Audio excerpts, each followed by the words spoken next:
మరి మనతో పాటు ఉన్నారు బీజేపీ సీనియర్ నాయకురాలు డాక్టర్ సుహాసిని ఆనంద్ గారు. నమస్తే అండి డాక్టర్ సుహాసిని ఆనంద్ గారు. నమస్తే. ప్యానెల్లో ఉన్న పెద్దలందరికీ నమస్కారం. ఓకే, మరి రాబోతున్న వర్షాకాల సమావేశాలు 20 నుంచి ఆగస్టు 13 వరకు జరగబోతున్నాయి. కానీ అంటే 3 నెలల కిందట ఏవైతే మీరు గట్టెక్కి లేకపోయారో వాటిని ఇప్పుడు పట్టుకొని వస్తున్నారు. అంత అంటే మనం చూస్తే మీ సభ్యుల సంఖ్య అయితే ఖచ్చితంగా పెరిగింది రాజ్యసభలో. అయితే అన్నింటినీ గట్టెక్కిస్తారా ఏంటండి, ఏం చెప్తారండి? గట్టెక్కడము దిగడము ఉండదు. అక్కడ ఏంటంటే కొన్ని ఒకసారి మనం ఒక పవర్ కు వచ్చాక దేశం కోసం కొన్ని మనం తీసుకురావాలి, కొంత మార్పు జరగాలి, కొంత ప్రక్షాళన జరగాలి అని ఏదైతే భారతీయ జనతా పార్టీ మోదీ గారి ప్రభుత్వం ఎన్డీఏ కూటమి అనుకుందో, కేంద్రంలో 2014 ప్రధానిగా మోదీ గారు వచ్చినప్పటి నుంచి ఎన్నో మేజర్ రిఫార్మ్స్, అసలు అది చారిత్రాత్మకమైన నిర్మాణాత్మకమైన రిఫార్మ్స్ మనం కనుక చూసినట్లయితే అప్పటి నుంచి కూడా ప్రతిపక్షాలు ప్రతిదానికి కూడా మాట్లాడుతూనే వచ్చాయి. కానీ మేము చేతలతో ప్రజలు మనం ఏదో మభ్య పెడితే వాళ్ళ ఓట్లు అంత ఈజీగా పడతాయి అన్నది కరెక్ట్ కాదండి. అదేంటంటే మళ్ళీ ఏదో మన బిల్లు పాస్ చేస్తామా, ఓట్లు వస్తున్నాయి కదా, మళ్ళీ ఎలక్షన్స్ కోసం మళ్ళీ ఇంకో బిల్ పాస్ చేస్తారు అని ఏదైతే ప్రతిపక్షాలు మాట్లాడుతున్నారో అది ఇట్ ఈస్ వెరీ రాంగ్.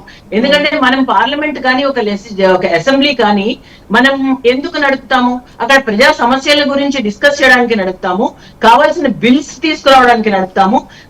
కాలం మారుతున్న కొద్దీ మారుతున్న కాలానికి అనుగుణంగా మనకి ఎప్పుడో పాచింతకాయ పచ్చడి లాంటి రిఫార్మ్ అవి ఏవైతే ఉన్నాయో అవి మార్పు చేస్తూ ప్రెసెంట్ ఏది కావాలి ప్రజలకి అంటే ప్రపంచం మనం ముందుకు వెళ్ళిపోతూ ఉంటే అగ్రరాజ్యాలతో పోటీ పడుతూ మనం ఏ విధంగా ముందుకు వెళ్తున్నాం అదే. సో అందులో భాగంగానే మన దేశ కాలమాన పరిస్థితుల ప్రకారం అసలు ఇక్కడ ఎంతమంది ఉన్నారు పాపులేషన్, ఎంతమంది స్త్రీలు, మొదటి నుంచి స్త్రీల పక్షపాతిగా మహిళల కోసం ఎన్నో పథకాలు తీసుకొచ్చాను. వచ్చినప్పటి నుంచి కూడా మహిళల్ని ఒక లక్పతి దీదిగా చేయాలన్నా, వాళ్ళని చదువుకోవడానికి బేటీ బచావ్ బేటీ పడావ్ అన్న, వాళ్ళకి పెళ్లి వరకు వచ్చేసరికి సుకన్య సమృద్ధి యోజన, ఇలా ఎన్నో కోకొల్లలు మనకు చెప్పుకుంటూ పోతే ఒక సమయం సరిపోదు. సో ఒక ఉమెన్ ఆంటర్ప్రెన్యూర్ గా నిలవాలి. అందులోనూ ప్రసూతి సెలవులు కూడా అసలు ఎనార్మస్ గా పెంచిన ఒక credit, and it's may not be a credit, it's our responsibility we feel. ఎందుకంటే నిజంగా క్రెడిట్ కోసమే ఆలోచించినట్లయితే ఇన్నిసార్లు కంటిన్యూస్ గా మనము ప్రజల యొక్క ఆమోదం పొందము. అండ్ ఈవెన్ ఈసారి కూడా మొన్న కూడా ఉమెన్ రిజర్వేషన్ బిల్లు చాలా చిత్తశుద్ధితో మేము తీసుకురావడం జరిగింది. ఎందుకంటే ఎన్నో సంవత్సరాల నాటి కళ అందరూ నోట్తో చెప్తున్నారు, కానీ ప్రాక్టికల్ గా ఎవరు చేయలేకపోతున్నారు. బట్ ఎందుకు అన్ని మిగతా బిల్స్ అన్ని తీసుకురాగలిగాము అంటే సింపుల్ మెజారిటీతో ఏదైతే మేము కొంత రాజ్యాంగంలో ఒక మనకి దేశంలో మార్పులు తీసుకురావాలి అని అనుకున్నామో ఖచ్చితంగా అవన్నీ కూడా డిజిటల్ సంసద్ లో వాయిస్ ఓట్స్ తోనూ ఒక సింపుల్ మెజారిటీతోనూ మేము కొన్ని తీసుకురాగలిగాము. ప్రజలు కూడా ఆమోదించారు. చాలు.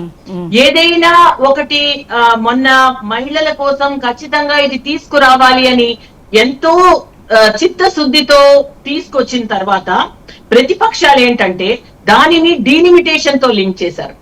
సో అది డీలిమిటేషన్ తో లింక్ చేసినప్పుడు కూడా క్లియర్ గా అమిత్ షా గారు చాలా రెస్పాన్సిబుల్ గా వెంటనే ఏమని స్పందించారు, లేదు మీరు ఏదైతే అనుకుంటున్నారో పాపులేషన్ బేసిస్ గా మీకు ఎక్కడ తగ్గిపోతుందో సీట్లు అని అనుకుంటున్నారో డీలిమిటేషన్ లో అది ఆ అపోహ వద్దు, తగ్గనే తగ్గదు.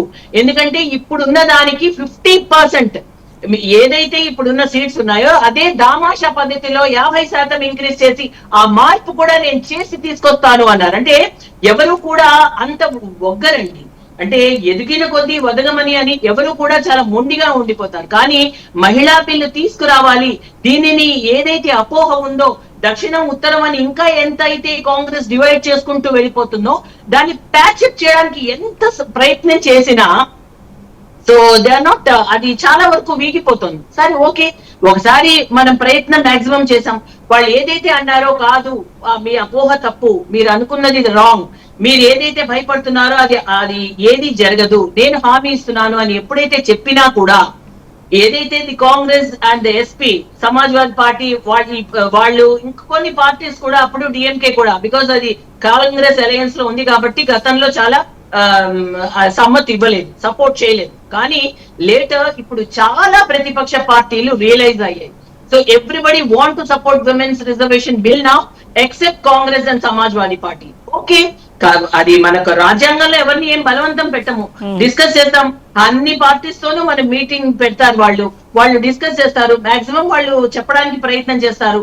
ఇది కక్ష సాధింపు చర్యలుగా కాదండి.